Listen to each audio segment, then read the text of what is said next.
to the last lap of our 2023 Finance Coach BK Financial Literacy Workshop.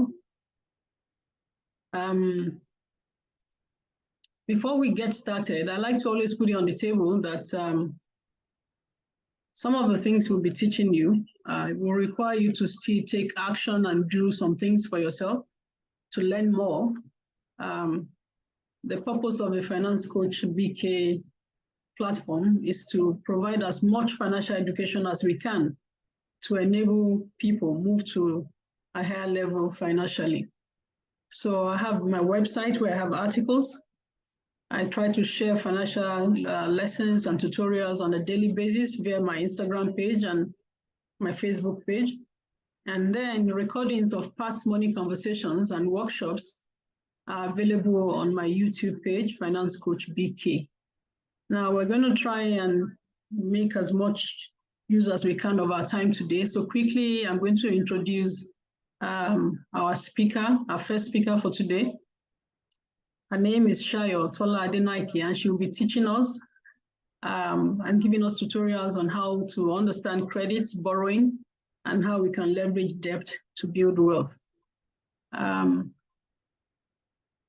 try to always let the audience know a little about the background of the people coming to share their knowledge so that you can have confidence in what you're hearing and trust what you'll be taught. Sayo has so many qualifications.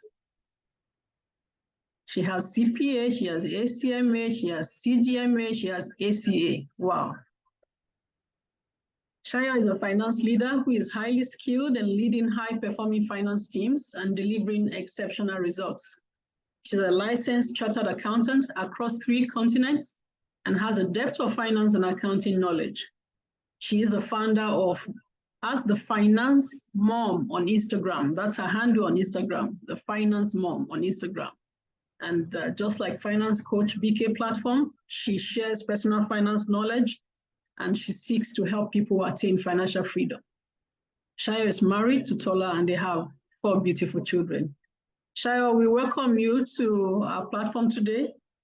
And we trust that whatever you share with us in the next 1 hour will help us. I'm very eager because I know you're experienced parents in Nigeria, you have worked in the Netherlands, and now you're working in Canada. We know that the way credit is used across those 3 countries are different. And we look forward to you teaching us how people in Nigeria, people in Canada, we have people joining us from the UK as well, and wherever they may be all over the world, how they can use credit to grow their wealth. Thank you so much, Sayo, for joining us. Are you going to share your screen? Okay, you want me to share your slides, right? That's fine. Yes, that's okay. Helpful. Okay. Good morning. So I'm going to stop sharing. Good morning, good afternoon, good evening, everyone, depending on what part of the world you're joining from. Thank you, Mrs. Komalafe, for this opportunity. It's a privilege. I don't take it for granted. I'm really excited to be here. Every opportunity to share with people about personal finance or anything around personal finance, I consider it a privilege. I consider it an opportunity given to me. I don't mean to sound religious, and I apologize to people that are on the call that are not religious, but I consider it a privilege and opportunity given to me by God. When I speak to people, when I work with people one-on-one, and they're like, I just can't understand this thing. I completely understand, because I know that the understanding of it that I have is not, it's really, really divine. So I'm really thankful for the opportunity, and I'm hoping that I can simplify it, clarify things for to you on the call. And if everyone on this call leaves with one learning, that's okay by me. I'm not trying to make you understand every single thing, but if you can just pick something, and not just pick it to understand, but pick it to implement, then that's okay by me. And so, without talking too much, I will just dive right into it. So, the topic I'm supposed to share about today, before I jump in, Mrs. K, please, can you confirm that I have an hour for this session? Yes, so, and please. that's going through my slides and then questions. Questions and the whole conversation. Yes, 1 hour. Excellent. Shayo, I have a PDF, so I'm not sure I have a full screen. I think this is the most I can do of it. Or is there a way to make it bigger? I think this is fine. This is fine. Or Okay. I This is think so. fine. It's okay. It's okay. Mm, mm, It's okay. excellent. So, okay, so yeah, let's drive right into it. And so I'm supposed to share today about understanding credits, borrowing, and leveraging debt to build wealth. And I know that, especially for the people on the call that are that are either from or resident in Nigeria, the term credit, borrowing, and debt, they when we hear them, we it's like red alarm, red alert, red alert. No, no, no. Especially people that are Christians, or I think even most religions, there are scriptures around. I will be a lender to nations and I will borrow from no one. The borrower is under, the lender is on top. And there are a number of these things that we internalize as we are growing up. And so once we think about the concept of credit or debt, we we turn off and we're not interested in it. We're like, no, this is not for me. I will have all that I need, and I will not need to borrow. But I'm hoping that after this session I can help you demystify the concept of debt, demystify the concept of credit, and hope you can, open your heart to the concept of leveraging upon debt to build wealth, because debt is a really solid wealth building tool when channeled correctly and when used correctly. The balance of it is debt can also be fast route to poverty and financial ruin when channeled incorrectly. So I'm hoping we can talk about those perspectives and we can talk about that balance and just understand how debt can be a tool that we use to build wealth, not necessarily always a negative thing that we turn away from as individuals. Next slide, please. Excellent. So I just put this slide together to talk about the key concepts, just so that we are familiar with what these concepts are. So what is debt? It's an obligation or financial liability that one party owes to another. So I go into a bank, I get money, I owe them money, that's debt. I walk to a friend, I collect money from her, and it's an obligation. I'm going to pay you back on so and so day, or I'm going to pay you back in so and so time period. That is debt. And borrowing, is often create it's the situation whereby a contract of debt is created. So it involves taking out loans from banks, like I mentioned, issuing bonds. So countries, companies, issue bonds, and that is debt for the company. The company, when they issue a bond and an individual investor invests in it, that is a debt. That is, the company has borrowed from you. The biggest economies are fueled by debt. The biggest organizations function on debt. So they have channeled tools as they have channeled debt as a tool to grow their economy and build wealth. The American economy functions on debt. Sometime earlier this year, you probably have heard in the news about U.S.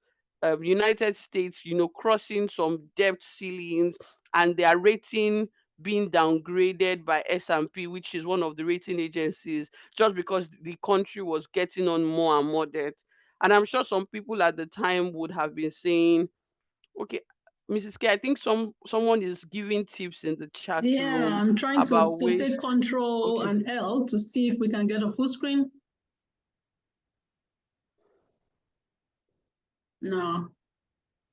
I think this shows this shows all the information, so I'm okay Yeah, with it that's fine. actually. Thank you, Okay, Collins. great. Thank you.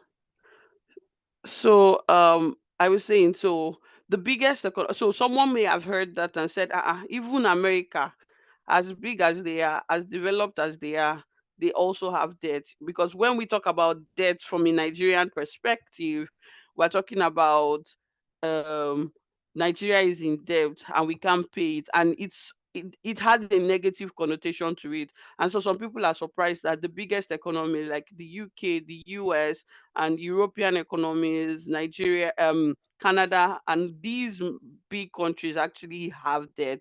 They do. Most of the biggest economies, the bigger the economy, the bigger the debt. But the difference, and as we go through this session, we'll talk about the good use versus the bad use of debt. So, companies, countries, credit cards, obtaining financing, consumer lending, you buy something, you come into an arrangement to pay small, small, pay in bits, buy now, pay later. All of those are forms of borrowing. All of those are ways that people channel debt into their finances. Of course, repayment is a critical concept of debt. It's debt must be repaid according to the terms and conditions agreed upon between the borrower and the lender. And that's a really important point for anyone that's trying to think about debt, because I think many people get into trouble not being able to repay debt, and that's where there's a problem, or not sticking to the terms and conditions, and so they have interest compounding, and before they know it, the debt has spiraled out of control. So I thought it was important to just share these key concepts before we go into the presentation. Next slide, ma'am. And before I go ahead, I just wanted to say I don't know, Ms. K, if you have a preference for questions, if you prefer people to ask questions as we go, or you would prefer I go through the entire presentation and then we ask questions at the end. I'm fine with either way. It depends Yeah, on I how think we to prefer to manage do our it. time, Shayo, we'll take questions at the end. Okay. So people can post their questions in the Q&A box. It's open. Please try and put in the Q&A box instead of the chat box so that we don't lose the questions. But if you have Okay. problems accessing the Q&A, you can put in the chat box. So we'll take questions at the end. Okay, great. Okay, thank you very much. So I put here common types of debts, and these are typical debts that individuals get into, but I also included corporate debts because I was trying to think about my audience, and I figured there might be people that have small businesses, and so I thought it was important to just mention corporate debt. But the biggest debt that people face, and that's really the one that people struggle a bit with, is called consumer debt. Now, this is debt incurred by individuals for your personal expenses. So, credit card debt, as for people abroad, that's a big thing. It's not as popular in Nigeria because our credit system is still developing, but there are credit cards and there are people with credit card debt. I know the one that's very popular in Nigeria, personal loans from small financial institutions or money lenders. There's small amounts, very high interest rates, and people, reach out to them for different reasons. School fees, you want to travel, you don't need to do a party, burial, wedding, and people take on debt from these financial institutions. This is all considered consumer debt. This even includes buying a car on a loan. So going to a bank, I know that it was really popular. I know now with the high cost, high interest rates, it's probably not as popular to average people like you and I. But several years ago, it was really popular. Walk to Stallion Motors or Elizade or one of the popular um, dealership centers. They already had agreements and partnerships with banks. They would give you a loan and you pay for the car over 5 years or something. So all of that is under consumer debt. Now, oh, I see people in the comments giving examples of the small financial institutions that most people should actually run away from. But anyway, we will get there.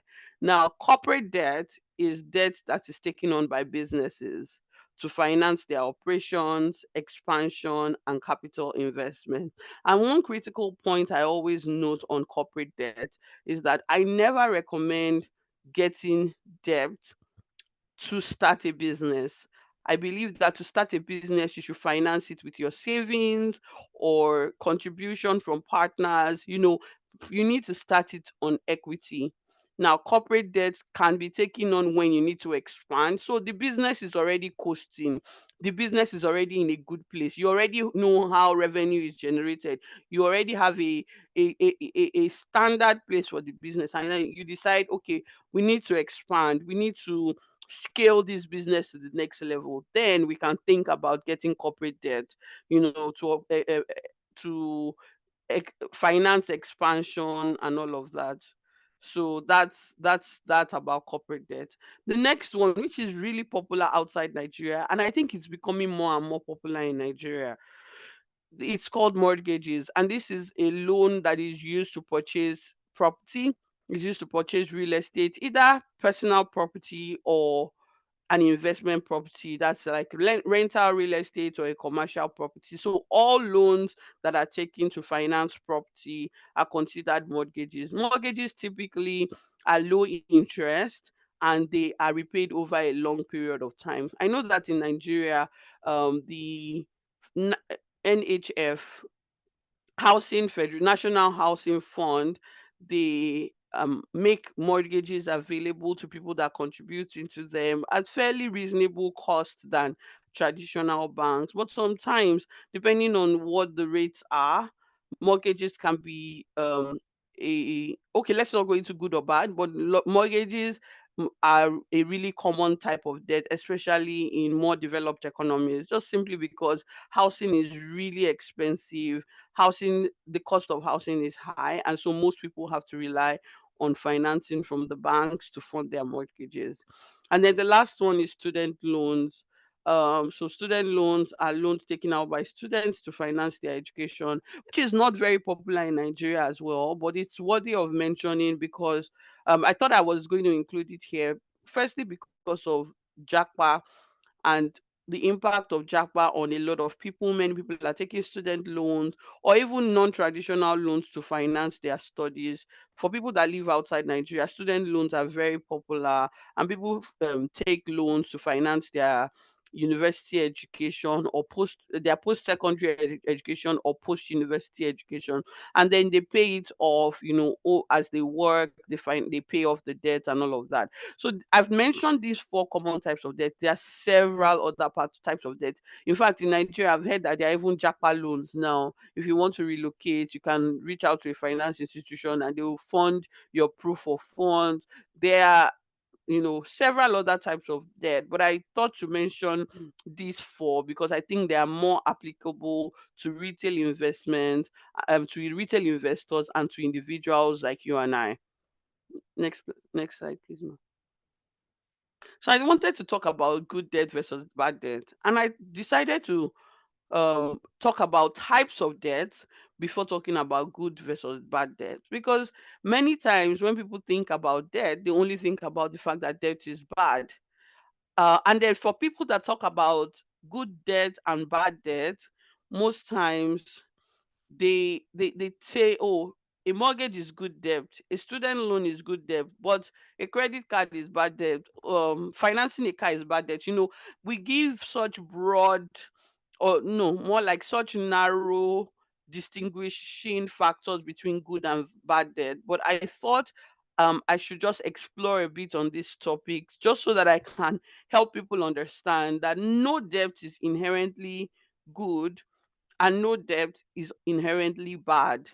And so it's not really about, is it a mortgage or is it a student loan or is it a credit card debt or is it a JAPA loan? The question is, there are a number of things to consider to determine if that debt is good for you or if it is bad for you.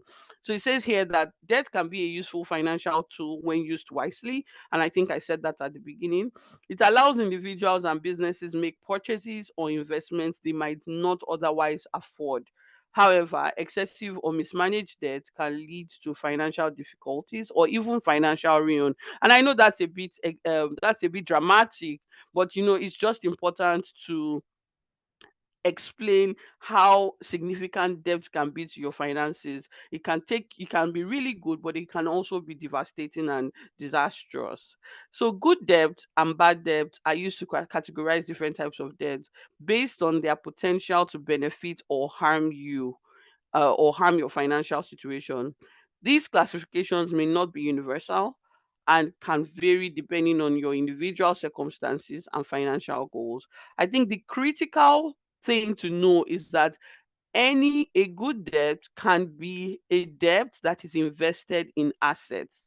It should have a low interest rate. It should have tax benefits, and it should be channeled to strategic investment. The critical point here, and I think Olumuyiwa already caught it, is that it is invested in assets. So, and this is a really broad categorization, because the truth is that there will be some debt that is invested in assets, but it is not very good. And that's why I've put other parameters. So it needs to have a low interest rate. So if it's a debt, it's invested in an asset, but then it has a super high interest rate, you need to think about it. Is it a good debt or is it a bad debt? And then, there are many other benefits. You need to think about for every debt decision. The question is, where is this debt taking me? Is it taking me to buying clothes, and then I'll buy the clothes, I'll wash them, after a few uses they get faded, I throw them off? Is that a good debt? Or is it something that I'm using because there's an opportunity, a business opportunity, to expand my business and grow my income, and then that income can pay off the debt and I'm still left with a profit? So it's really understanding what is the journey that debt is taking you to. Are you taking the debt to finance the purchase of a car, for example? And then you're going to use that car to go out, go to work, go to church, go around town, enjoy yourself. In 5 years, in 2 3 years, you are still paying off that car. However, in 2 3 years, the value of the car is half. So is that a good debt? But then again, and I'm using this example just to buttress the point that no debt is inherently good or bad. It's really about what is the use and what are the numbers. Another person takes that same debt, uses it to buy that same car, but then that car is a delivery vehicle that is using to deliver goods and services in his business, or that car in the morning is using it for Uber, in the afternoon is using it, as a rental car for a company, or is using it for warehousing or something, and in the night is using it for like an investment, and in a year is able to pay off the that debt from the value of that investment. But then he still has the car and he's able to still use it to generate more, and before you know it, that car is able to buy multiple cars and all of that. So if someone says to you buying a car with debt is a bad debt, so that's why it's really important to understand that it's really about what is the nature of this debt, what are you using it for. But then it's also really important to think about the interest rate. If I'm buying a car at a 25% interest rate or 30% interest rate, that means in 3 years or in 4 years, I've paid the value of the car as interest. So you have to think about it. Is that the business I'm going to do? Is it going to generate 25% in returns plus profit? So maybe even when it's for a business, buying a car at that kind of rate might not make sense, because it's very difficult to generate those kind of returns and still have, cover all your other costs and still have a profit. So it's thinking about, firstly, what am I investing it in? Secondly, what is the interest rate? Thirdly, what are the other benefits? And then how am I channeling it for my future, for strategic investments? I think some debts that I have categorized here mainly as bad debt. It's consumer debt, has very high interest rate, hardly any investment value, and at risk to bring on financial stress. And those are significant features of a debt that you would consider bad debt. Next slide, please.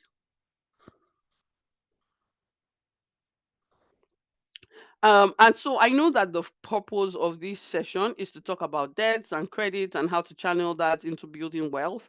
And I know that we have, well, this is a full conference, a full workshop where we have several other sessions. But I thought that it was impossible to talk about credit and debt without actually talking about your financial foundation, because understanding where you are financially, understanding key financial concepts, and channeling them for your use is tied into your use of debt. So I just wanted to talk about, some key financial concepts, and just challenge us that before thinking, because using debt to build wealth is next level, is like class 2 or class 3. And so before you even consider using debt, you need to ensure that your class 1 and class 1.5 and 2 are fully on point, And so that's why I thought I should mention these financial concepts. I'm not going to dive deep into them because I know there are other sessions focused on this, but I just wanted to challenge you and know that these are critical in, building wealth generally, either through debt or even with your own funds. So the question is, do you have a budget? What is a budget? I always start my finance sessions with the concept of budgeting, because budgeting is a really, really critical tool. It's a really important tool for us as individuals or as businesses to determine and understand where our money is going. Your budget is supposed to outline all of your sources of income, all of your expenses, what are your savings, and what are you using it for. And it's really important to consider your budget, because your budget helps you determine, do I even have the income to take on this debt? What are my other expenses? What are my other expenses? Because when I add this debt to my expenses, do my expenses spiral out of control? So I always say, before any financial decision, you need to know your numbers. What is your budget? What is your income? What do you spend? Is there anything you can spend? Is there a way to increase your income? Is there a way to reduce your expenses? These are all the things you need to consider before deciding, oh, I want to leverage on debt to build wealth. The next question is, what are your emergency funds? Now, I always recommend to people that before they consider debt, they should establish an emergency fund with at least 3 months, preferably 6 months worth of their living expenses. Because life always happens. So that's the thing. People will be like, oh no, what's the point of having an emergency fund? I want to invest, I want to invest, I want to grow my income, I want to grow my wealth, I want to build wealth. But one emergency can wipe out all the wealth you are building if you decide that something has happened and you need to liquidate investment in the middle of an emergency. Sometimes the market is down, but because I've seen people that had an emergency and they sold the land, and because the people that are buying from them know that they are selling, they will say they are selling under duress, or they are a highly motivated seller, they need the money urgently, of course they will price it down. And so people have to dispose their assets at a discount. People have to dispose their critical assets that you have built over the years at a yes, that's the word, distress sale. People dispose things at a giveaway price because there is an emergency, which is why I always recommend have an emergency fund. And the determination, because I always get this question, 3 months, 6 months, like how many should it actually be? And I would say it really depends on what stage of life you are in as an individual. So for example, for a single person who is working, you might consider having a 6 month emergency fund saved up in a savings account, just so that if something happens, you're ready. For someone that's married, for example, and doesn't have kids, if both of them are working, many times I recommend a 3 month emergency fund might just be okay, because even if one person loses their job, we still have the cushion of the other person's income. So maybe we just save up 3 months, for an emergency.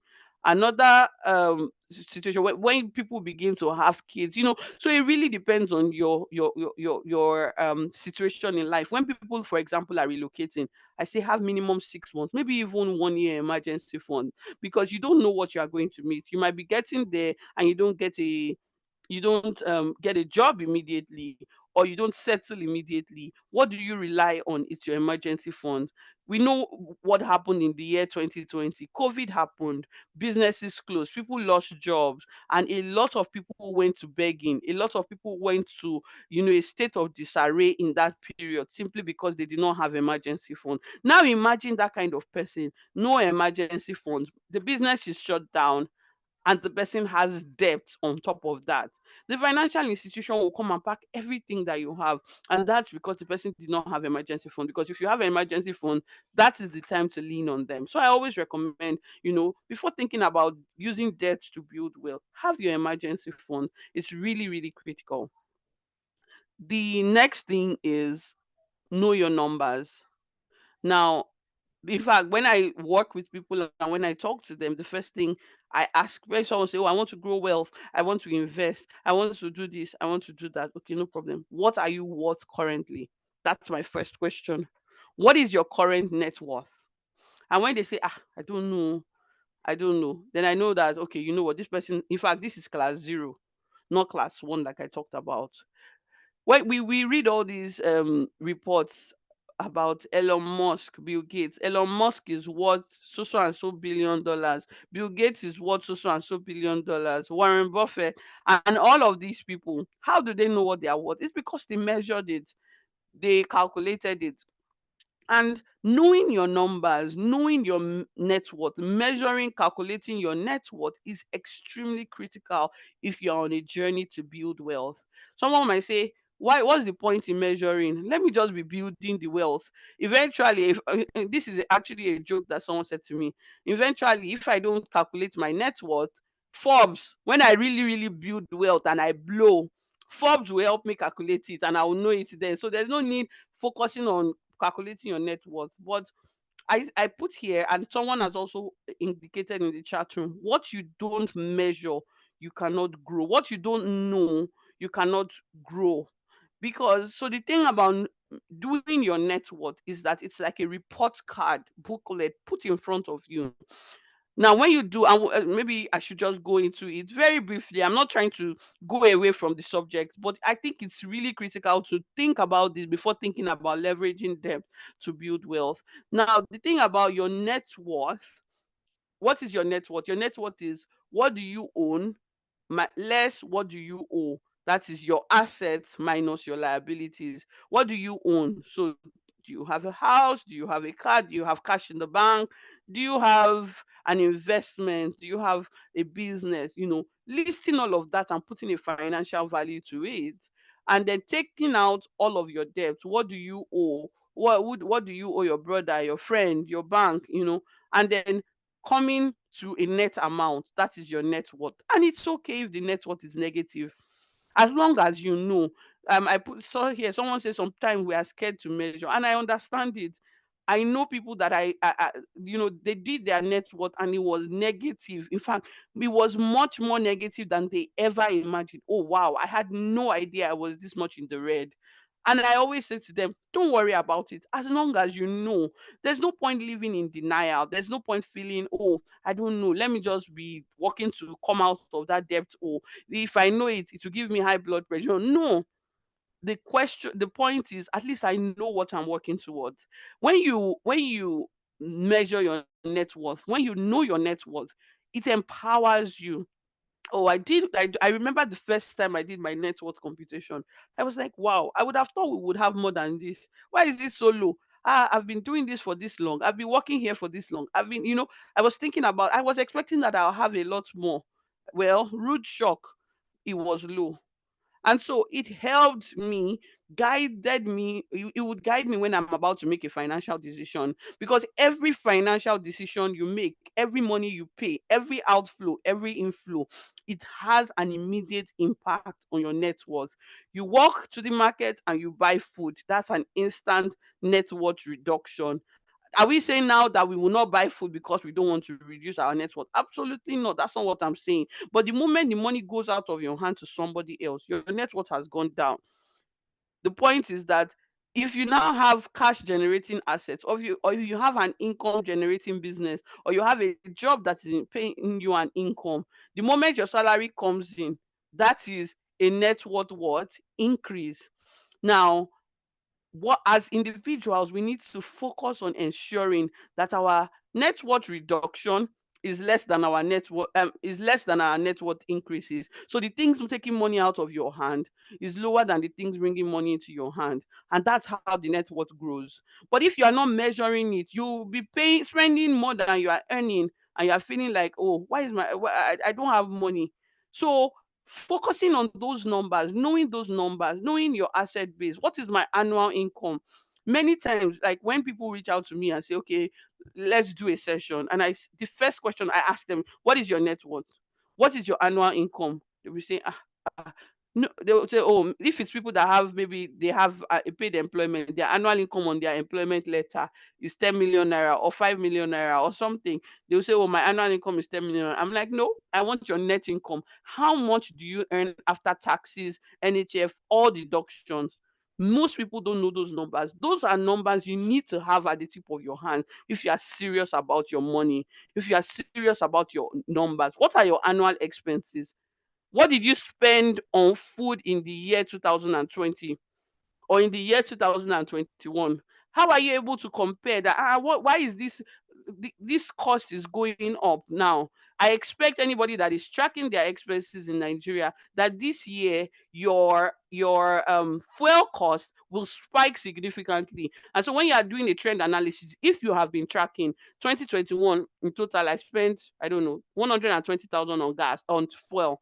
2022 it was 135, and then in 2023 I spent 400,000 on gas. And the question is, what happened? Oh, that was the year they removed subsidy. Oh, that makes sense. So you are comparing the trends, you are reviewing your money habits. It helps you, it empowers you to be able to make decisions on your money, to be able to say, oh, this is what I'm overspending on. This is what I can channel more money to. And that allows you have more money to be able to invest. That allows you have more confidence to be able to, take on debt, because you know that you have a net worth and all of that. So I think that's really important to just have at the back of our minds as we go. And we have to understand that we all start from no net worth. In fact, some people start from negative net worth.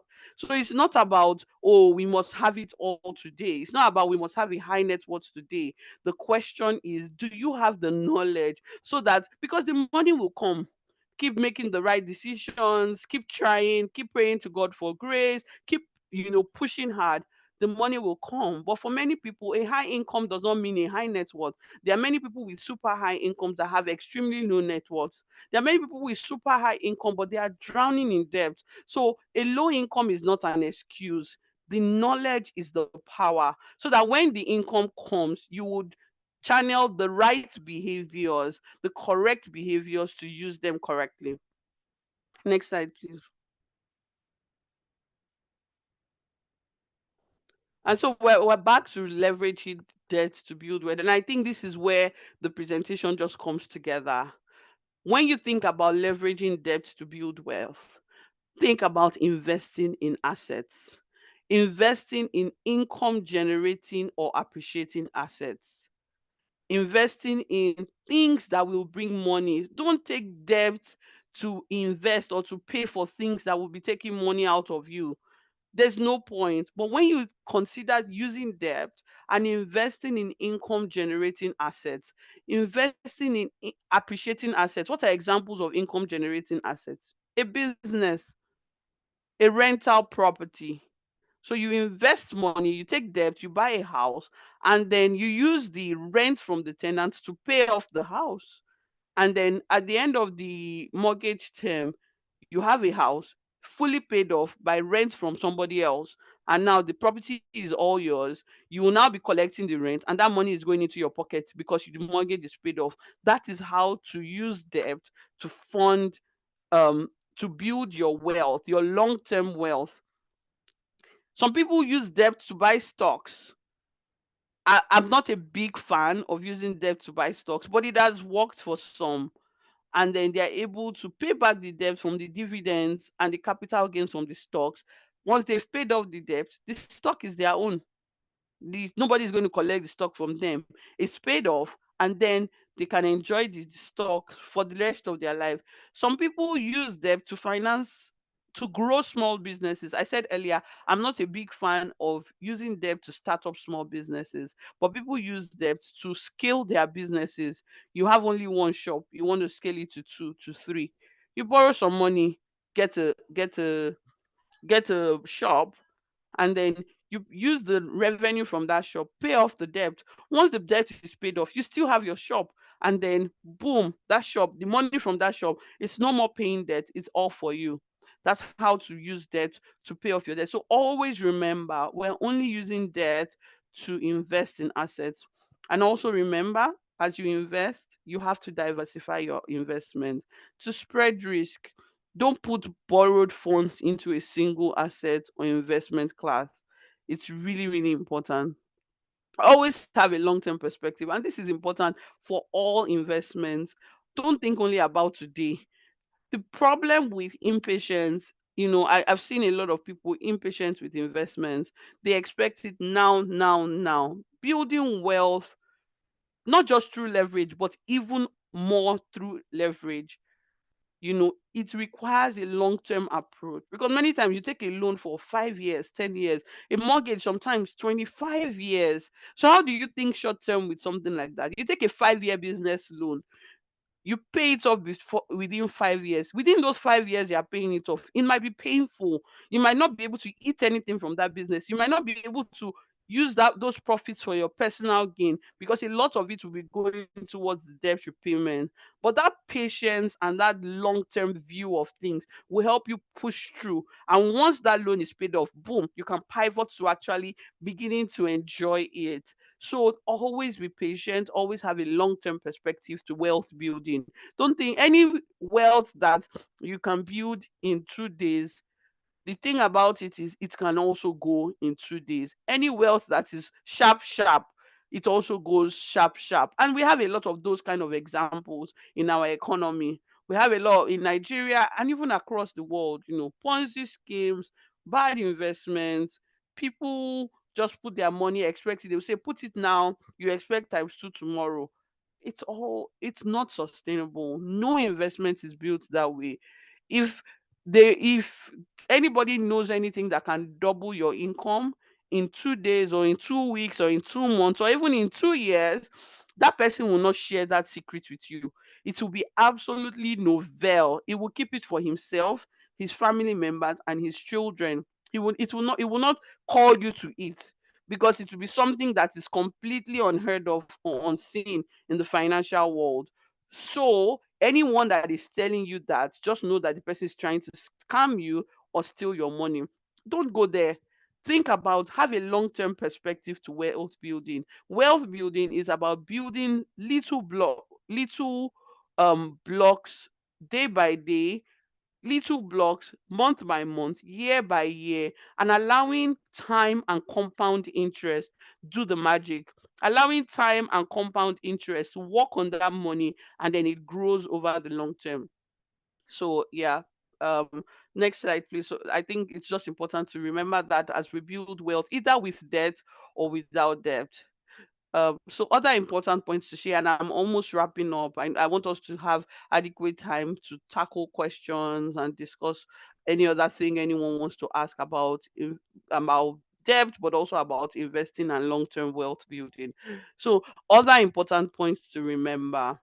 Firstly, risk management. You have to think about how to manage your risk for every venture, but even more important when you use debt to invest, because debt in itself has a risk. There's an inherent risk in debt. So when you are investing with your own money, that initial risk of debt is removed, but there are other risks you have to consider. However, when you are investing with debt, when you are trying to create wealth with debt, you have to understand that on top of all the other risks involved in that investment or that venture, there's an added level of risk, which is because of debt. And so, based on that, you have to ensure that you have adequate risk management processes and procedures in place. This can include having insurance, if it's a house, for example, home insurance. If it's a business, professional liability insurance, just to protect yourself and protect your assets, because things can happen. and you want to be protected. So just always think about the risks in whatever venture and ensure that you put in place risk management procedures to manage those risks. Another point is always do regular financial reviews, because like I said, wealth creation is long term. It takes a lot of patience and it could take some time. So, but it's not something because it's taking some time, because I said be patient or let time do its thing. It's not, that doesn't mean you will now leave it and walk away and hope to come back in 25 years to a fully paid off house and then now begin to engage with it at that time. No, that's not the case. You need to do regular financial reviews. You need to monitor your investments. You need to continue to pay down your debt. You need to do, for example, I personally track my net worth every 3 months. No, every 6 months. We've changed to every 6 months. So we used to, when I say we, I mean my husband and I, because we have combined finances. But we used to do every 3 months, at the beginning of our wealth building journey. So every 3 months, we'll sit down. What has changed? Has our net worth gone up in this last quarter? What has driven that growth? Or did it go down? What happened? Oh, the market performed badly. Okay. So we have all of those reviews, and it's usually every 3 months. These days, we do, I think about early this year, we decided that we'll start doing every 6 months, because we felt like our finances have gotten to a steady state that we don't have to be doing a net worth computation every 3 months anymore. But we still review our budget every month. We review our expenses every month. What did we spend? What did we earn? What's the surplus? What are we investing? So it's really important to monitor your investments, continue to pay down your debts, and do regular finance reviews. Yeah.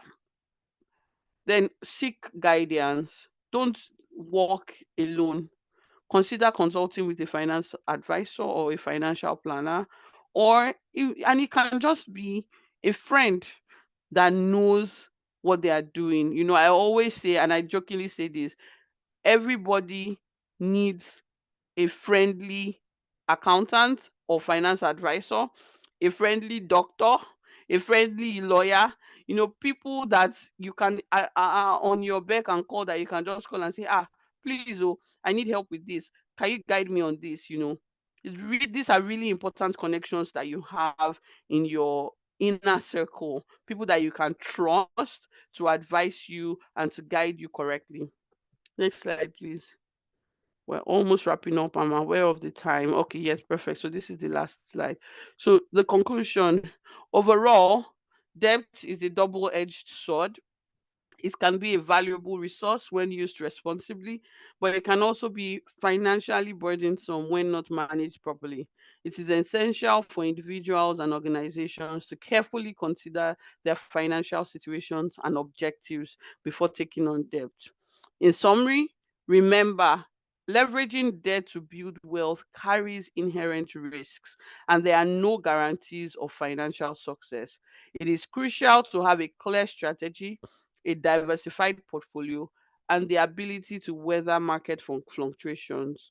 Always align your financial decisions with your long term goals and risk tolerance, and avoid excessive or reckless borrowing.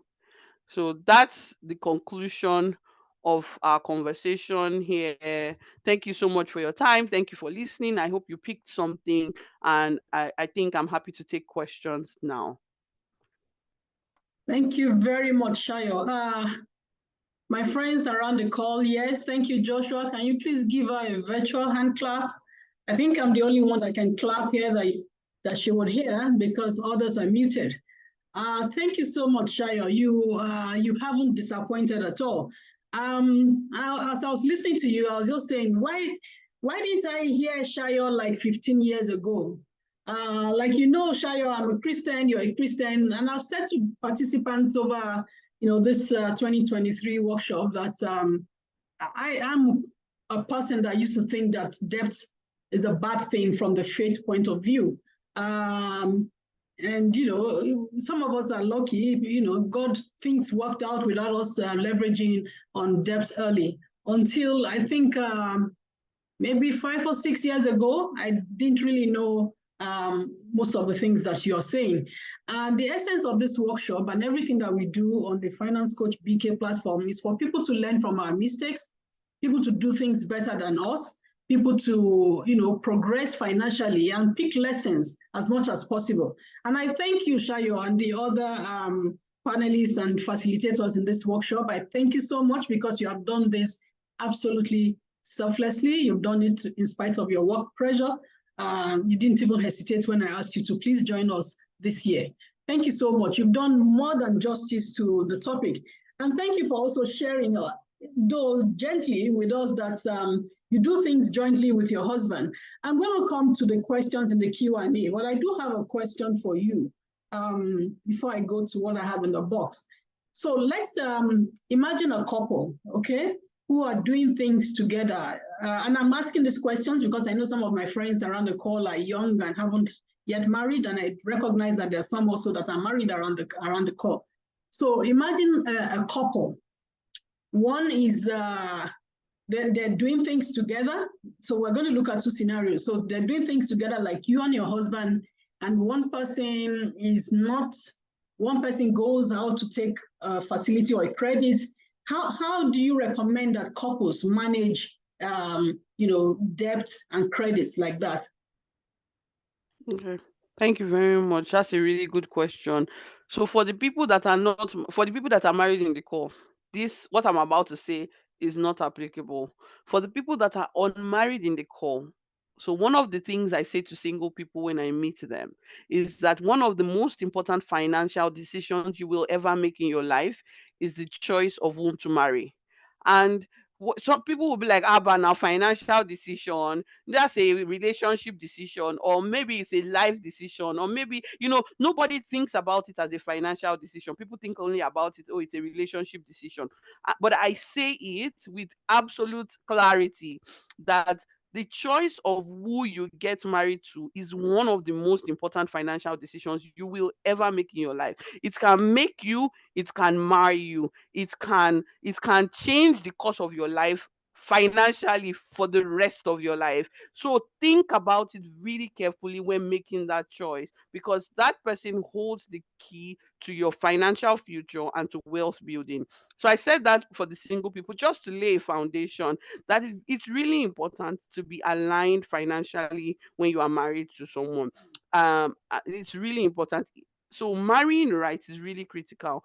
So when you are married to someone, you have to, before you make a decision to marry someone, you have to review the person financially, not just thinking about things like love language, or can this person care for me, or all these typical, how does he look, is he tall, black and handsome? Those are all really important. I won't even throw them away.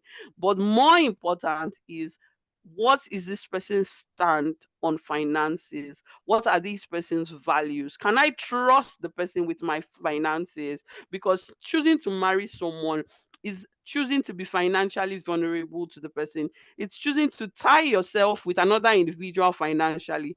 So it needs to be someone that you can trust. Now, if you're already married to someone that you don't think you can trust financially, and I know that this is true because I know many people in this kind of situation, I personally don't think combined finances is mandatory. I think it's the best and I recommend it, but wisdom is profitable to direct. So if you are in a situation with someone that you think that the person makes financially irresponsible choices, I think it's also okay to say, you know what, let's not combine finances. It probably means you won't move faster because two will chase 10,000. It Absolutely. probably means you cannot grow as much as you should, but small growth is better than no growth, because when you are working with someone, when you are yoked with someone that you are moving one step forward, the person is moving three steps backward, neither of you will grow. So it's better that one person is growing and the other is not growing. So be married to someone and the person goes to take on debt without you knowing about it, or without you both jointly making the decision and deciding that that is what you both want. For me, that's enough for me to say, you know what, oh yeah, everybody, to thy tent, so Israel. Everybody face your finances by yourself. It doesn't change the fact that I love you. It doesn't change the fact that we are married. It just means that we cannot be combined financially. And I think that's okay.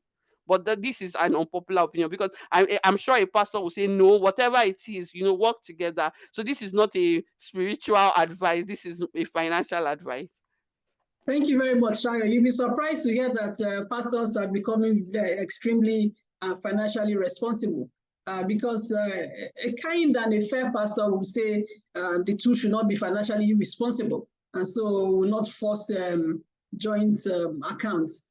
Sayo, honestly, I wish we could take 2 hours to, because in spite of how unpopular the topic is, you've delivered it so easily and so simply. The comments in the chat box show that people understand. And even in my old age and my experience, I've learned so many things from you today. Now, there are some questions in the Q&A box.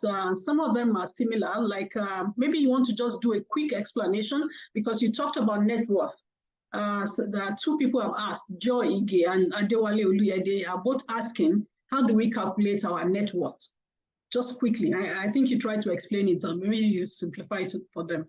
Yeah. Okay, great. So your net worth, like I said, is what you are worth per time.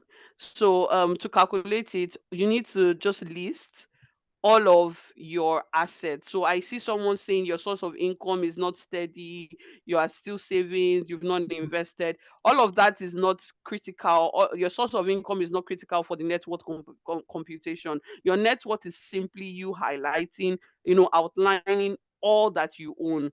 So what are your assets? Think about it. And what is an asset? The asset is anything that you own that can add value or that has a value that someone else is willing to pay for. So depending on how granular you want to be, some people might even add their shoes and bags. The resale value, they don't go and add what you paid for it in the store. But if depending on how low you want to get with your assets, your asset listing is your asset listing. Nobody is going to tell you, oh, only add house. Not all of us have house, not all of us have cars, and that's okay. Your laptop computer, if you know you can take your laptop computer to Computer Village and get, I don't know, 50,000 naira, I was going to say 50,000 naira for it, then that is the value you include in your net worth statement. So it's really just highlighting everything that you own that has value, and then taking out everything that you owe. So do you have student loans? Do you have a mortgage? So for example, if you have a house that is mortgaged on your net worth statement, then the value of the house will be considered part of the asset, but then the current outstanding on your mortgage will be considered part of the expenses. Now when you have all of part of the liabilities, when you have all of that listed out, so you now deduct the liabilities from the assets. So total assets minus total liabilities, and that is what your net worth is right now. Now your net worth will fluctuate. You can even have a negative net worth, which is your liabilities, you owe more than you own, and that's okay per time. The question is, what are you doing about it? So I don't want people to calculate and, oh, maybe because they just took a big loan to do something and that thing has not materialized, so they have a negative net worth and then they are sad or depressed. No, the purpose of doing the computation is to know your numbers, and then once you know your numbers, you can now decide, this is what I'm doing about it, and these are the steps I'm taking to grow my net worth. So that's what that question is. I hope that helps the people that ask the Yeah, question. it did, Shayo. Thank you so much. I want, and let's welcome the other panelists. Thank you, Engineer Niyi, for joining us. Thank you, Mr. Ayode Jebo, for joining us. If I decide to start saying, welcome, Pastor Niyi, welcome, Pastor Ayo, my audience will be like, oh, this is an audience, this is a panelist of pastors. But thank you so much for joining us. Mr. Ayode Jebo, I'm going to steal 5 minutes of your time because I still want to ask Shayo one question. Shayo, I said I want people to learn from my mistakes and my errors, and just do things better. Now, this says something about cooperative loans, because the people around the call, some may be in organizations that have cooperatives and may just be looking away from such opportunities like I looked away for a very long time. And I heard you earlier on, you warned us never to take loans and go buy, invest into Ponzi schemes and all of that. But with your experience, please encourage the people around the call on the do's and the do-nots about cooperative loans in the workplace. Okay. All right. So if we remember our slide about good versus bad debt, one of the critical attributes of a good debt is that it has a low interest rate. Now, depending on the market that you are investing in, if a debt you have if you are able to access funds at a lower interest rate than the market, which is really typical of cooperative loans, then it might be worth considering. It doesn't mean you must go for it. It's about you being able to do your analysis, know your numbers, what are you investing it in, and what is it supposed to return, and are the potential returns more than the cost of the loan. So it's really, really knowing your numbers and being able to do this, analysis, thoughtful, very thoughtful and thorough, diligent analysis. So it's really difficult to give a blanket answer on this simply because I don't know the cooperative, I don't know what the rates are available. But from my experience of cooperative loans, they are usually available at a much better interest rate than most people can access outside. So they are worth considering. But think about all that we have discussed on this session. Like, think about it. How am I going to repay it? What is my budget? Do I have an emergency fund? Know your numbers. Think about risk management, your financial reviews. So think about all of those concepts before deciding if this debt situation is good for me or not. Thank you so much, Sayo. Yeah, I'm trying multitasking here. Thank you very much. Those were my questions, but one last question from the Q&A box. And while we're at it, ladies and gentlemen around the call, because I know my friends, I know those collaborating with me, I can speak for them. I'm saying that as many of you that want to be mentored by any of the panelists, they will gladly do that. Some people, as at the end of yesterday, the session we had with Engineer Niyi, wanted to port to his church. They were all asking for the location of his church. Now, Mr. Odejebo is extremely busy with his day-to-day job and also this financial education activities he does around. But I know that if you have a question for him, if you need help from him, I can always help you. I can always connect you to him. And Sayo is available. I speak for her. I haven't asked for her permission, but I know she will gladly mentor anyone who needs mentoring. I've put her Instagram handle in the box, and I think Dorcas will also put it. So please follow the Finance Mom online. Now, I have my mentor on the line. One of the panelists is my Oga. He's always teaching me what to do and not to do. I'm sure he's already upset that it's 4 minutes past 12, but it is well. I will still take this question, Sayo. Somebody is asking, is it a good investment to buy empty land and leave it to appreciate? Then the second question, before you wrap up, and I'll let you go, you will tell us something about the Finance Mom and why your handle on Instagram is the Finance Mom. I know you're a finance coach. Why is it the Finance Mom? So please answer Timileyin Sojino and then wrap up with a question on your handle. Okay, fantastic. So so it's everything can be a good investment and everything can be a bad investment. It depends on the numbers, it depends on the opportunity, it depends on the entry point, the price you are entering. It depends on if you are financing with debt or your personal equity, your personal funds. The answer to almost every finance question will always be it depends. So it's really difficult on this kind of call with 60 people to answer a question like if it's a great investment to invest in vacant land. Some people have invested in vacant land and have made really good returns. Some have invested in vacant land and they've lost their money completely to omonile or to many. In fact, some people as of today, they cannot even point at the land that they paid millions of naira for, because everybody was saying, "Oh, come to Ebejuleki, Dangote refinery is coming here. Come there, strategically buy land," and those lands disappeared. So every opportunity is different. What we are teaching in this kind of session is principles. It's really you understanding and taking financial responsibility for your financial decision. So you have to understand the principles, you have to understand what exactly makes a good investment. Right. And I know I'm not talking investment, I know someone else is talking about investment, but and I'm sure the person will or has taught you how do you determine if an investment is good for you or not. So vacant land can be great, and it can also be disastrous. It really depends on what the opportunity is. Now, why the Finance Mom? before I go there, because I know that's like my last question before I wrap up, I just wanted to acknowledge all the other facilitators and the panelists here. All protocols duly observed. Many of them are my senior colleagues, big sisters, big uncle. Everybody here is great. So I really just appreciate the opportunity, and I don't take the privilege for granted. It's really great to be in your midst and to share with people alongside you. Now, why the finance mom? So I'm very passionate about personal finance, and I'm a mom of 4 children. And at the beginning of my personal finance journey, I learned that, or I understood that most of the people that I met, by my experience, that were disadvantaged when it comes to finances were women, more specifically moms, simply because we, as moms, we make a lot of sacrifice. And many times that sacrifice comes at a financial cost.